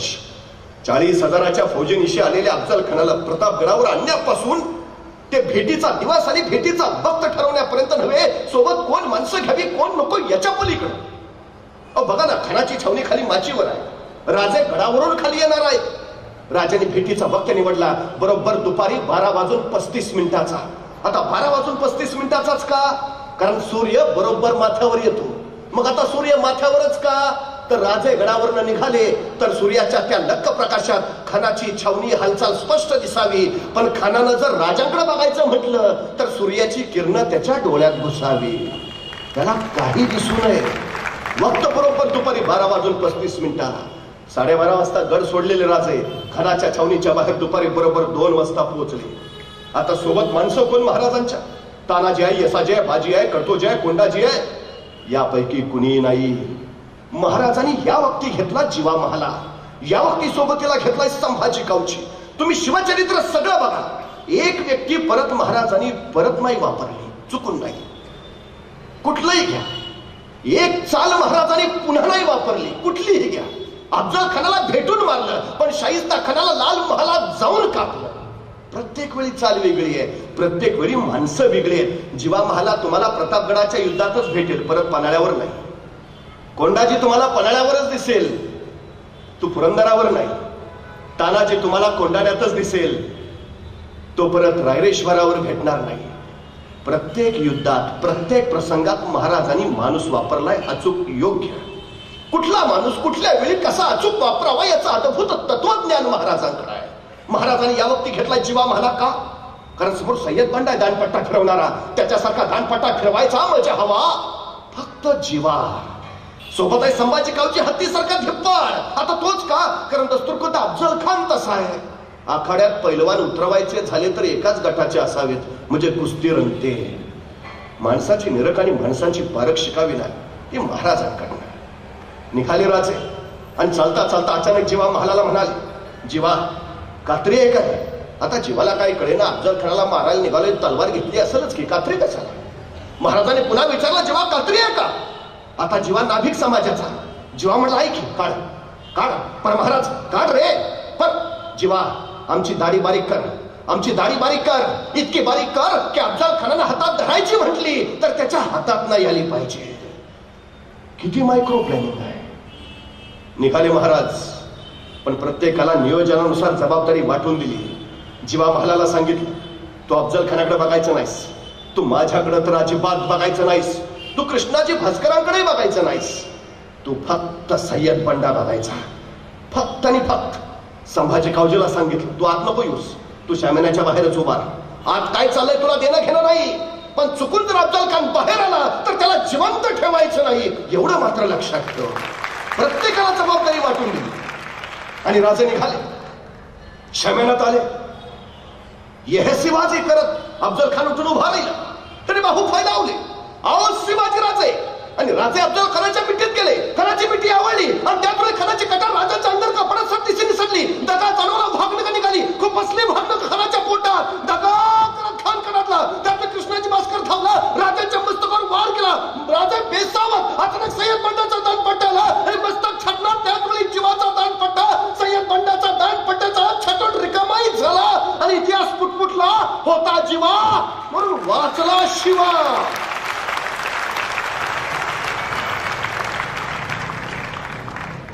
प्रश्न फक्त एक आहे, जीवा महालाने फक्त 1 सेकंद उशीर केला असता तर, फक्त 1 सेकंद, फार नाही, फक्त 1 सेकंद, तर महाराजांचं मस्तक कधी छटलं गेलं असतं सय्यद बंडाच्या दानपट्ट्यानं. आणि मग कळतं महाराजांचं नियोजन तिथं जीवा महालाच का, त्याला तेवढीच जबाबदारी का. महाराज तिथून धडक निघाले. ठरलं होतं असं की सगळ्यांनी पहिल्या दिंडी दरवाजावर जाऊन भेटायचं. राजे पोहोचले. पाठपाठ एक अंगरक्षक गोळा झाला. राजाची नजर भिरभिरली. 1 2 3 4 5 6 7 8 9 9 9 जाताना तर 10 होते. एक कोण राहिला मागं, एक कोण राहिला मागं. अंगरक्षकाने एकमेकावर नजर फिरवली. कोणतरी अंगरक्षक पुटपुटला. राजा संभाजी कावजी दिसत नाही. संभाजी तो कुठे थांबला, कुठे थांबला तो? तोपर्यंत संभाजी कावजी पाठीमागून धापा टाकत येताना दिसला. राजाने विचारलं, संभाजी कुठे थांबला होता, कुठे रुकला होता? एवढा ऐकल्याबरोबर संभाजीने आपला हात वर केला. त्याच्या हातात अफजल खानाचं मस्तक होतं. ही कापाय मागं थांबलं होतं. राजे म्हणले, संभाजी पण हे आपल्या नियोजनात नव्हतं, हे नव्हतं आपल्या नियोजनात, हे नसतं धाडस का केलं का? तर संभाजी म्हणला, राजा तुम्ही खानाच्या पोटात भागण्यात खूप असली, पण म्हणलं मरतय का नाही म्हणून आणलं का? राजे म्हणले, संभाजी आम्ही खानाच्या पोटात जी भागणं का खूप असली त्याला जहरी जालिम विष लावलेलंच होतं. खान ऐसा तैसा वाचणार नव्हताच. मग हे नसतं धाडस का केलं, नियोजना बाहेर का केलं? संभाजी यदा कदाचित तुम्ही खानाचं मस्तक छट असताना पाठीमागून तुमच्या मस्तकावर कोणी वार केला असता तर काय जबाब दिला असता मी तुमच्या आईला? तुमच्या आई तर म्हणाले असते, शिवाजींनी स्वतःचा जीव वाचवला पण माझा लेख मात्र खर्ची घातला नाही. संभाजी एक वेळा अफजल खान नाही मेला तरी चालेल, पण स्वराज्याचा एकही मावळा खर्ची पडता कामा नये. अरे पोटच्या पोरासारखं प्रेम केलं राजाने आपल्या सैनिकांवर. उगाच नाही म्हणून तर माणसं मरत राहिली स्वराज्यावर. आणि मावळ्यांच्या या शौर्यावरच तर उभा राहिलं रायगडावर 32 मनाचं स्वर्ण सिंहासन. पण हे फक्त शौर्यावर नव्हतं, हे चरित्र घडलं होतं चारित्र्यातून. शिवरायांचा सगळ्यात मोठा पैलू आहे. काही माणसं पराक्रमी असतात पण चारित्र्यशील असतातच असं नाही. काही माणसं चारित्र्यशील असतात पण ते पराक्रमी असतातच असं नाही. पण जो माणूस पराक्रमी आहे आणि पराकोटीचा चारित्र्य संपन्न आहे असा महापुरुष म्हणून शिवरायांनी शिवाय दुसरं नाव नाही. ही सगळ्यात महत्वाची गोष्ट. अहो शिवाजी महाराजांनी अवघ्या 100 मावळ्यांसोबत लाल मालावर छापा मारला. बघता बघता शिवरायांचा छापा आल्याचं बघितल्यावर शाहिस्ता खान ते पळत सुटला अखेर लपला कुठं? बायकांच्या गराड्यात. कारण त्याला माहिती आहे शिवाजी राजा बाई माणसाला कधीच हात लावत नाही. आपल्यासाठी सुरक्षित जागा जर आता कुठली असेल तर आपल्या बायकांचा गराडा तो तिथंच लपून बसला. काय विश्वास आहे बघा महाराजांच्या चारित्र्यावर शत्रूला सुद्धा. आणि खरं होतं शाहिस्ता खान राण्याच्या घराण्यात आहे. महाराजांनी बघितलं आणि महाराज जागच्या जागी थांबले पडद्याच्या मागं. श्वास मंद केला, हालचाल मंद केली इतकी की जणू शाहिस्ता खानाला वाटलं बहुतेक महाराज गेले. आणि शाहिस्ता खान अलगद राण्याच्या घराण्यातनं बाहेर पडला. राजाला चाहून आणले चित्त्याच्या चपन राजे छेपवले. शाहिस्ता खान पळत सुटला, राजे धावले आणि खिडकीतनं उडी मारला. त्यातून शमशेर चालली सब. राजाला म्हटलं गर्दनच मारली पण जीवावरचं बोटावर विभावलं. मला हे नाही सांगायचं तुम्हाला, या शाहिस्ता खानाला रोजच्या रोज डायरी लिहायची सवय आहे. शाहिस्ता खान गुरुजी नावानं त्याची ती डायरी प्रसिद्ध आहे. त्या डायरीमध्ये त्याने हा लाल महालाचा सगळा प्रसंग रेखाटलाय. त्यात तो लिहितो की शिवाजी राजे वाऱ्यासारखे आले आणि तीरासारखे निघून गेले. काही वेळानंतर लाल महालातला गोंधळ थांबला आणि मग शाहिस्ता खानाची एक बहीण धावत धावत शाहिस्ता खानाकडे आली. भाईजान मेरी बेटी गायब है भाईजान. तर शाहिस्ता खान तिला म्हणाला, जर शिवाजींच्या माणसाने तुझी पोरगी पळवली असेल तर बेफिक्र रहा, शिवाजी पोटच्या लेखीसारखीच तिची काळजी घेईल. हे शाहिस्ता खान लिहितो. काय विश्वास आहे महाराजांच्या चारित्र्यावर. अहो पण कशाला महाराजांची माणसं त्या पोरीला उचलतील. ती भीतीपोटी तिथंच एका पिंपात लपून बसलेली, ती सापडली नंतर. तेही लिहिलंय शाहिस्ता खानानं. पण महाराजांच्या चारित्र्याचा सुरेख पैलू शाहिस्ता खानानं त्यावेळी नोंदवून ठेवला, हे महत्वाचं. खर तर या सगळ्या गुणांच्या बळावर रायगडावर स्वातंत्र्याचा सूर्य प्रकटला. राजे हे छत्रपती झाले. या अंमल्यांच्या पातशाहीमध्ये एक मराठा एवढा पातशाह झाला. ही गोष्ट काही साधी झाली नाही असं बखरकारांनी त्याचं वर्णनही केलं. खर तर शिवरायांचा राज्याभिषेक होऊ नये म्हणून औरंगजेबाला जंग पछाडलं. राज्याभिषेक रोखायची जबाबदारी सुद्धा त्यांनी दिली होती. ती श्रीगोंद्याच्या शेजारी भीमेच्या काठावर बहादूरगड नावाचा एक किल्ला आहे. त्या किल्ल्यावर त्याचा दूध भाऊ होता. त्याचं नाव होतं खान जहान बहादूर खान कोकलताश हैबत जंग. कसं जोरदार नाव आहे, खान जहान बहादूर खान कोकलताश हैबत जंग. आता काय काय लोक विचारतात त्याची बायको कसं नाव घेत असेल. आपल्याला काय करायचं, पण नाव जोरात आहे ना, खान जहान बहादूर खान कोकलताश हैबत जंग. पूर्वी आपली सुद्धा नावं जोरात होती हो. शिवाजी, संभाजी, तानाजी, बाजी, येसाजी, कुणी नाव घेऊ द्या त्याला जी म्हणावंच लागायचं. मालक होतो आपण.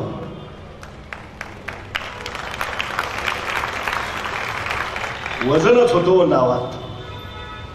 बदललं सगळं. पण याचं नाव जोरात आहे, खान जहान बहादूर खान कोकलताश हैबत जंग. त्याला जबाबदारी दिलेली राज्याभिषेक रोखायची. पण अखेर राज्याभिषेक झाला. औरंगजेबाने त्याला खरमरीत पत्रलेलं, अरे तू तिथं करतो काय.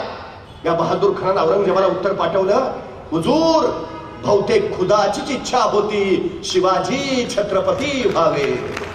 काय अप्रतिम उत्तर पाठवलं होतं. पण त्याला माहिती आहे औरंगजेब गप्प नाही बसणार. तो वैतागणार, संतापणार, राग काढणार. पण त्याला औरंगजेबाचं दुःख नाही माहिती होतं. त्याला माहिती होतं की टेबला खालून दिलं की टेबलावरून काम होतं. त्यांनी लगेच औरंगजेबाला पत्र लिहिलं, हुजूर झाली चुकी पण मी उत्तरेकडनं बराच प्रयत्न केला हो, पण मला राज्याभिषेक रोखताच नाही आला. अहो महाराजांनी राज्याभिषेकाचा दिवस काय ठरवलाय, 6 जून 1674. आता 6 जूनच का, मुहूर्त होता का?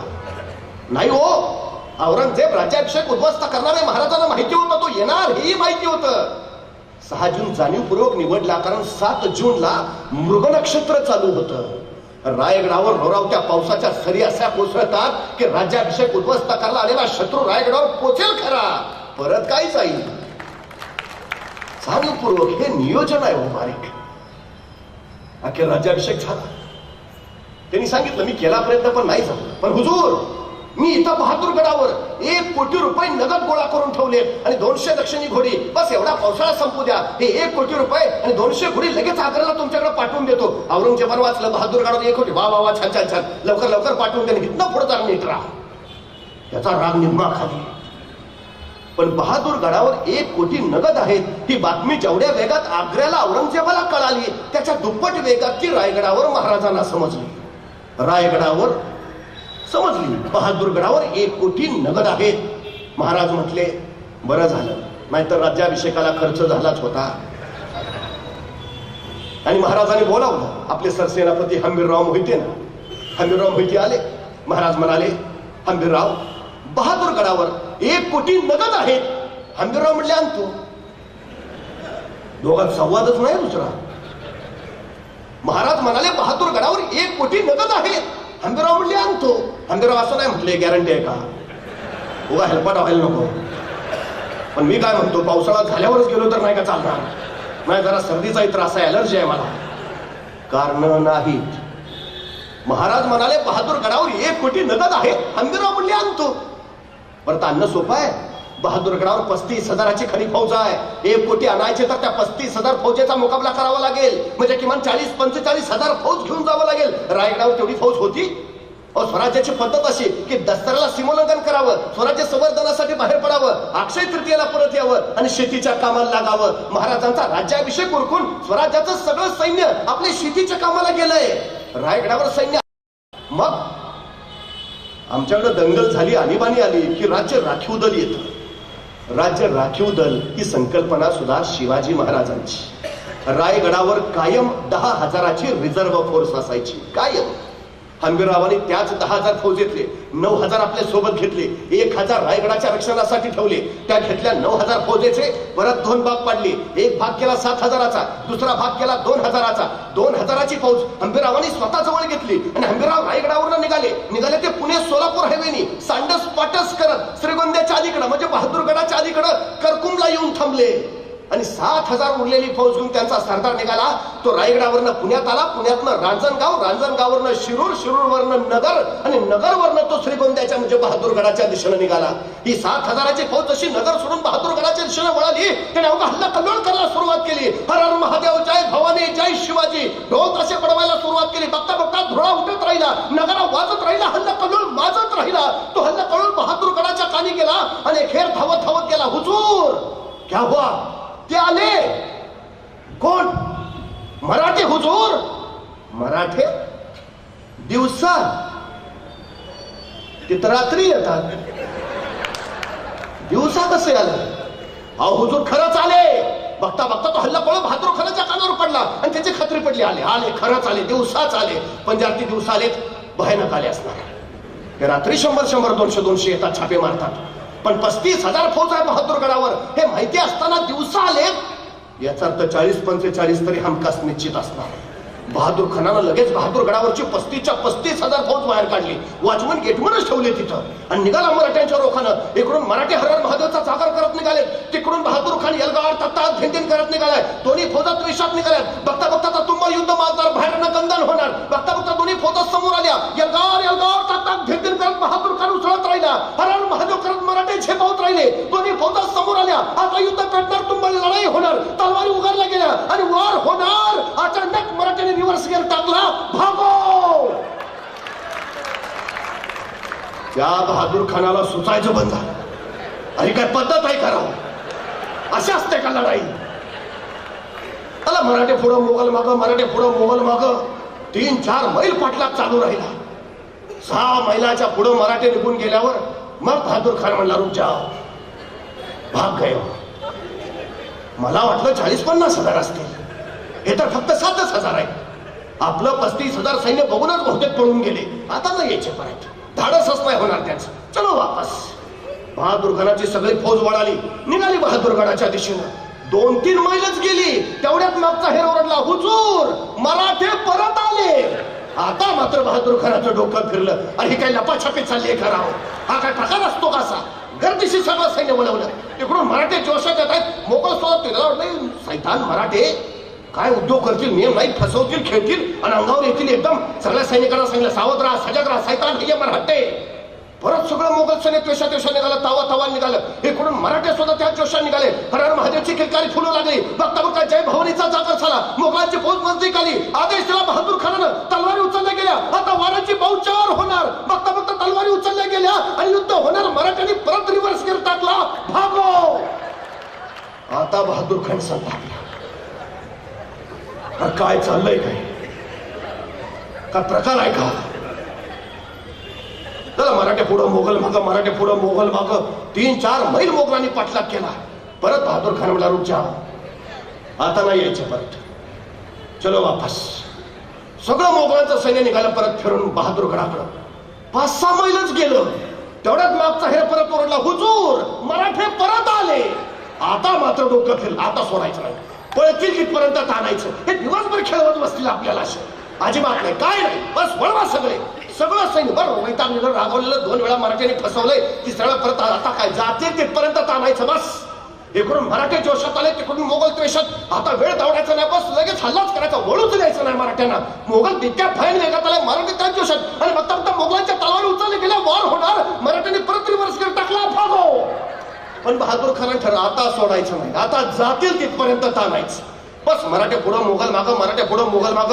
6 मैल झाले, 10 मैल झाले, 15 मैल झाले, मोगल मागच. नगर आलं, मोगल मागच. शिरूर लागलं, मोगल मागच. एका सरदारने विचारलं, हुजूर आगे, ते परत येतील, एवढाच उद्योग करायचा काय?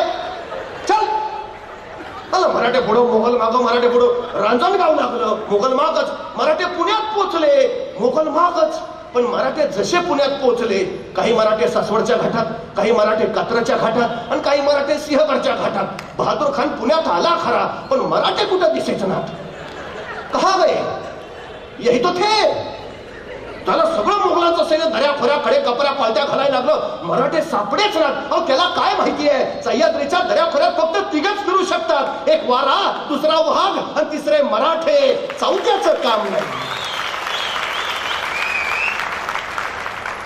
पण शोधून सुद्धा सापडेना म्हटल्यावर मग बहादूर खान म्हटला, जीतम जीतम जीतम, जीत गए हम, भाग गए भगौड़े मराठे, भगा दिया उनको, अब नहीं आएंगे, उनके इलाके में मचा दी धूम, क्या सामने आएंगे, चलो आप. मग छाती काढूनच बहादूर खान निघाला, पराभूत केलं मराठ्यांना, निघाला तिकडं. पण बहादूर खान आपल्या 35,000 फौजांशी पुण्यात पोहोचलाय. एवढीच बातमी हेरांनी बहादूरगडच्या अलीकडं करकुमला उभा असणाऱ्या हंबीरराव मोहितेंना दिली. बहादूर खान 35,000 पुण्यात आहे, इकडचं रान मोकळंच आहे. आणि मग 2,000 फौजांशी हंबीरराव सरळ बहादूर खानावर तुटून पडले. हे वॉचमन गेटमन फडफडून सुजवले, 1 कोटी रुपये उडवले, 200 दोक्षिणी घोडी मिळवली, जेवढा किल्ल्यात किमती सामान ऐवज होतं सगळं त्या 200 घोड्यावर लागलं. खरं तर हंबीररावांना तिथलं सगळं घ्यायचं होतं, पण नाईलाजानं घेता नाही आलं. शेवटी अत्यंत दुःखाने त्यांनी ते पेटवून दिलं. आणि मग 1 कोटी रुपये, 200 दक्षिणी घोडी, त्याच्यावर लादलेलं सामान घेऊन हंबीरराव परत करकुंब सांडस पाटस करत पुणे सोलापूर हायवेनं रायगडावर. तिकडे जीतम जीतम करत बहादूर खान निघाला होता नगरवरनं बहादूरगडाच्या दिशेनं. जसा जसा बहादूरगड जवळ यायला लागला, त्याला नुसता धूरच दिसायला लागला, त्याला काय कळेच ना. मग एक सुजलेला वाचलेला पुढे आला, त्याने विचारलं, ये क्या है? ते सुजलेला म्हणाला, हुजूर सब ले गए. कौन? मराठे हुजूर. मराठे? तो हम किनके पीछे थे? मराठों के हुजूर. तो इधर कौन आया था? मराठी हुजूर. ऐसा कैसे हो सकता है? ऐसा ही हुआ हुजूर. आणि मग त्याला कळालं, असं बनवलं होय, म्हणजे 7,000 फौजेनं आपल्याला इकडं पळवत नेलं आणि 2,000 फौजेनं तिकडं काम केलं. या खुदा कैसे है ये मराठे? सुचायचं बंद झालं हो त्याला. युद्ध न खेळता, 35,000 फौजेला सामोरही न जाता, आपला एकही मावळा न गमावता, स्वराज्याची कुठलीही हानी होऊ न देता शिवाजी महाराजांनी अलगद 1 कोटी रुपये मिळवले. हा शिवाजी महाराजांचा गनिमी कावा, ज्याला मी गुरिल्ला युद्धतंत्र म्हणतो. शून्यातनं विश्व उभा करणारा राजा, असं आम्ही महाराजांचं जे वर्णन करतो ना, ते एवढ्यासाठी. हाताशी फौज नाही, साधनं नाही, संपत्ती नाही, तरीही 1 कोट होणांचं राज्य या राजानं उभा केलं. शून्यातनं विश्व उभा करणारा राजा. आमचं अवघड झालं. महाराज शून्यातनं विश्व उभा करतात, आमच्याकडे सगळं रेडीमेड तयार आहे, तरी आमच्या हातून काही होत नाही. नाहीतर एखाद्याला ढाल द्यावे, तलवार द्यावे, एवढंच काय त्याला घोड्यावर घेऊन बसवावा, त्याच्या पुढे जाऊन त्याला रानात नेऊन सोडावा, मग म्हणावं, लेका आता तरी लढ, तरी पट्ट्या निवांतच. अरे लडकी लढू कसा? एक हातात ढाल आहे, दुसऱ्या हातात तलवार आहे, दोन्ही हात एंगेज आहेत, लढणार कसा? अरे मग निदान पळून तरी जा. पळू तरी कसा? घोड्यावर बसली दिसत नाही का? जो बाजूनी अडचण आहे. मुंगी बघितली? मुंगी मुंगी ती मुंगी केवढीशी, तिचं डोकं केवढं असं, डोक्यातला मेंदू केवढा असा, तरी पण त्या मुंगीला बरोबर कळतं कुठल्या गावातल्या कितव्या आलीतल्या, कितव्या घरातल्या, कितव्या खोलीतल्या, कितव्या कपाटावरच्या, कितव्या फळीवर किती नंबरचा साखरेचा डबा आहे. सांगावं नाही लागत, रस्ता नाही दाखवावं लागत. मुंगी कणबरच असते पण मनभर साखर फस्त करते. मराठे सुद्धा कणबरच होते पण मनभर मोगल उद्ध्वस्त केले तर या निश्चयाच्या आणि निर्धाराच्या बळावर. महाराजांनी 1 कोटी मिळवली, आता पार्टी नाही हो.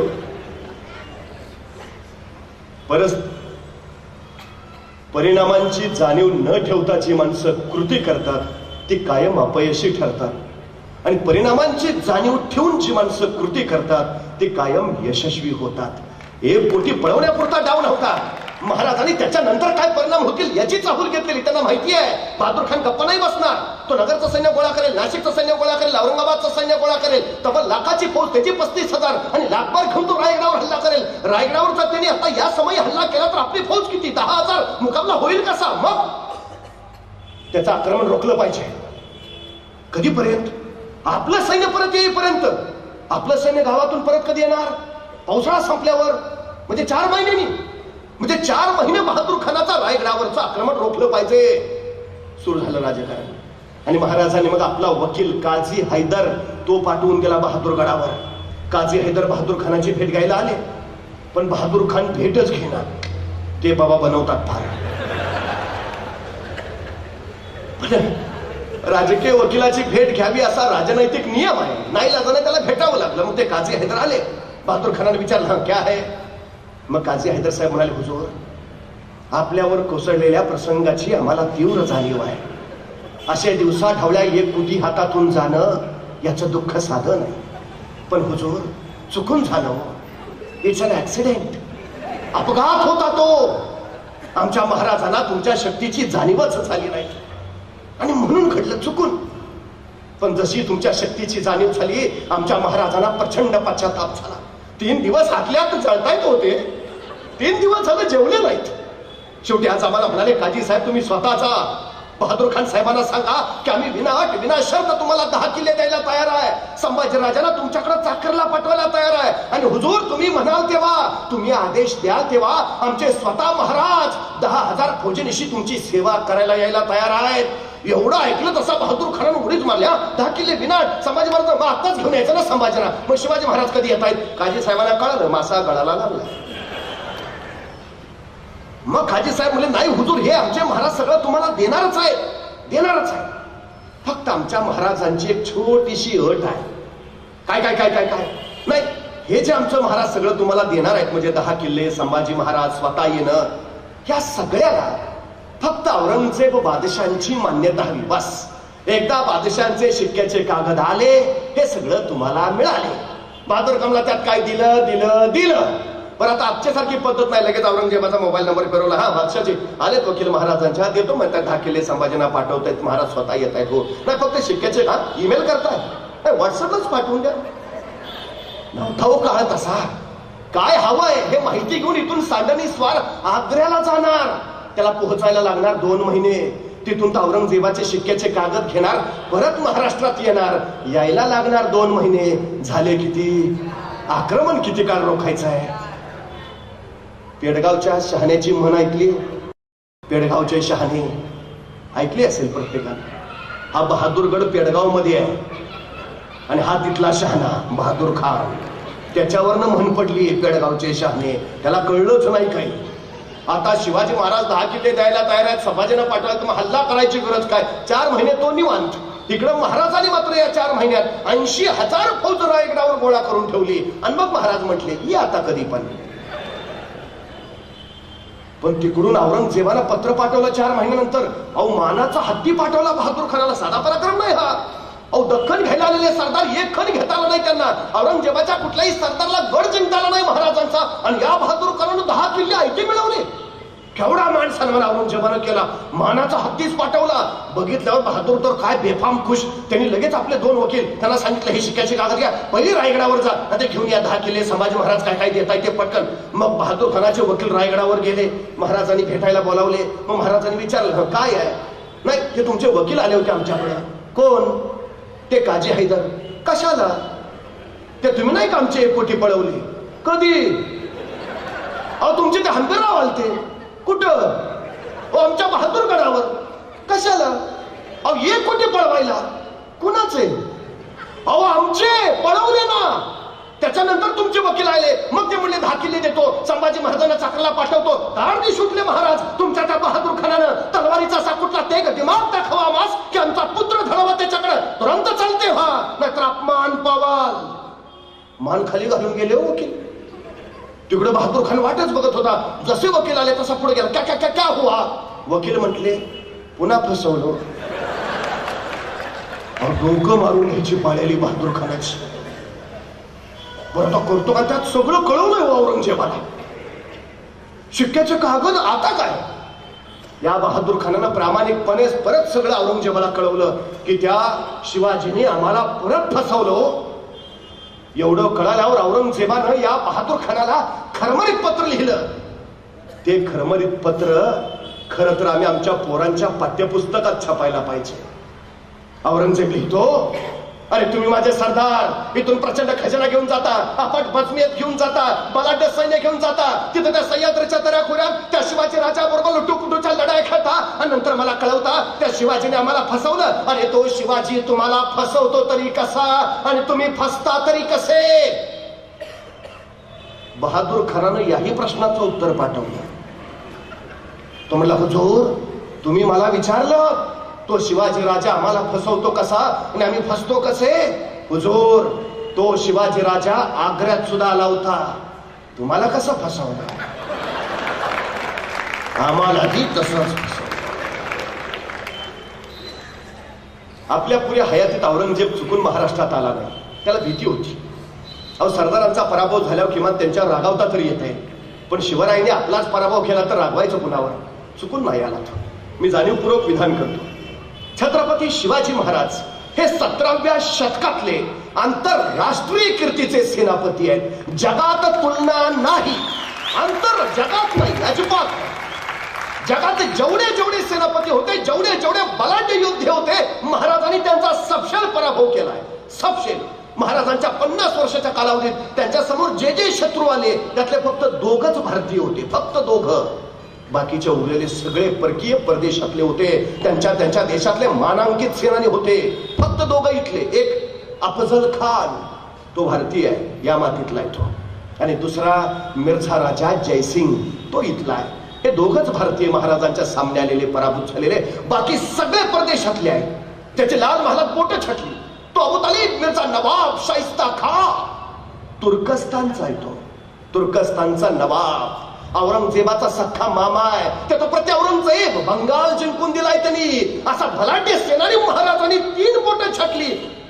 पहाट व्हायच्या गायब झाला, परत नाही आला. तो बहलोल खान पठाण, सिकंदर चदर खान पठाण, हे सगळे पठाण अफगाणी आहेत, अफगाणिस्तानचे आहेत. तो दिलेर खान मंगोलियन आहे. हा बाबा मंगोलिया देशाचा सर्वोत्तम योद्धा. सिद्दी जौहर, सिद्दी सलामत खान, हे सगळे इराणी आहेत, इराणचे आहेत, सर्वोत्तम योद्धे. महाराजांनी त्यांचा पराभव केला. आणि तर लोणावळ्याच्या खिंडीत, उंबर खिंडीत त्याचा महाराजांनी कोंडून पराभव केला. तो कारतलब खान, तो उझबेकिस्तान म्हणजे आताच्या ताश्कंद रशियाचा आहे, त्याचा पराभव केला महाराजांनी. परत नाही आला. इंग्रज पराभूत, फ्रेंच पराभूत, डच पराभूत, पोर्तुगीज पराभूत, सगळ्यांचा पराभव केला या राजानं. 350 वर्षापूर्वी इंग्लंडमध्ये 3 वृत्तपत्र प्रकाशित होत होती. लंडन गॅझेट हे लंडन मधनं प्रकाशित होणारं वृत्तपत्र. शिवाजी महाराज आग्र्यातनं सुटले त्याची पहिल्या पानावर बातमी आली आहे लंडन गॅझेट मध्ये. त्यावेळी त्या लंडन गॅझेटच्या पहिल्या पानावर शिवाजी महाराजांचा उल्लेख द किंग ऑफ स्वराज्य असा नव्हता, द किंग ऑफ महाराष्ट्र असाही नव्हता. महाराजांचा उल्लेख होता the king of India, Shivaji.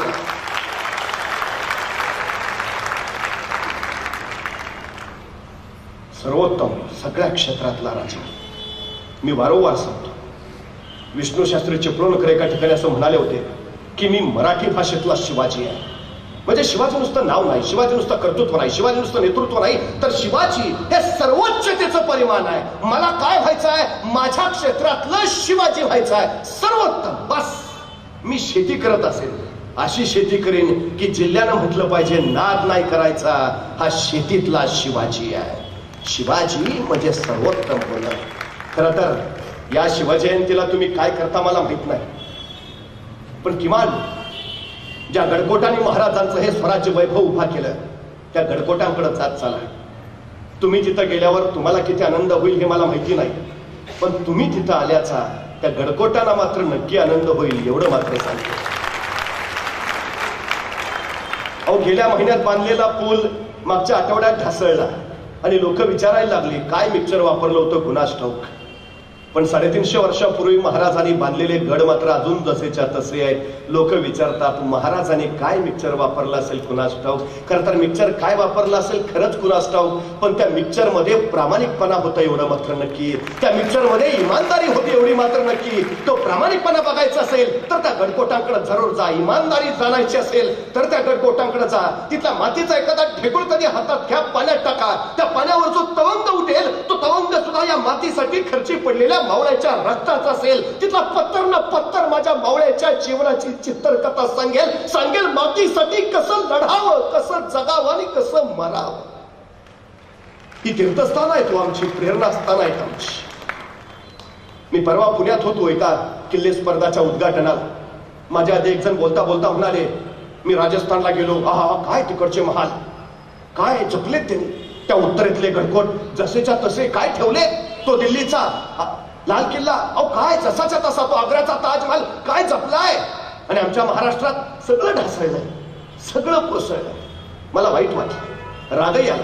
मी त्याला म्हटलं खरंय तुमचं, त्या राजस्थानाचे महाल जसेच्या तसे आहेत, त्या उत्तरेतले गडकोट तेही जसेच्या तसे आहेत, तो दिल्लीचा लाल किल्ला तोही जसाच्या तसा आहे, तो आग्र्याचा ताजमहल तोही जसाच्या तसा आहे. मान्य आहे आमचं सगळं ढासळलंय, हेही मान्य आहे. पण त्यांचं तसं का आहे आणि आमचं असं काय माहिती आहे. त्यांचं तसं आहे कारण जेव्हा जेव्हा त्यांच्यावर हल्ले झाले तेव्हा तेव्हा त्यांनी माना वाकवल्या आणि भिंती वाचवल्या. आमच्यावर जेव्हा जेव्हा हल्ले झाले आम्ही माना नाही वाकवल्या, आम्ही छात्या फाकवल्या.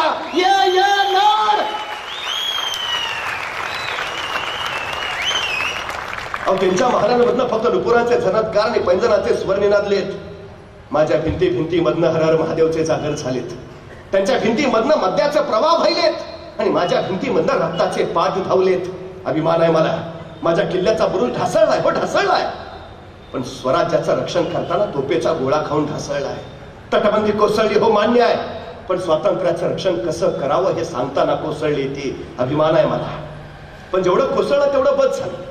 नाहीतर उद्या रामायण घडलं होतं का असं विचारणारे, खरंच शिवाजी महाराज जन्माला आले होते का असाही प्रश्न विचारतील आणि पुरावे म्हणून दाखवायला आमच्याकडे गड किल्ले सुद्धा शिल्लक नसतील.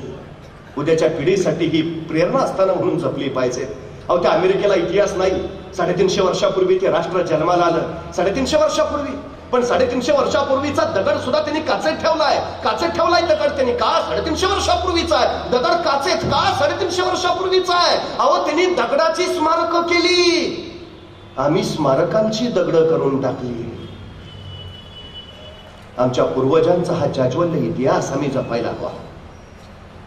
शिवप्रभूंनी आपल्या आयुष्यात जो विचार वारसा दिला तो आम्ही नुसता डोक्यावर नाही तर डोक्यात घेऊन मिरवायला हवा. तर उद्याचं स्वराज्य आणि स्वराज्य उभा करता येईल. धन्यवाद.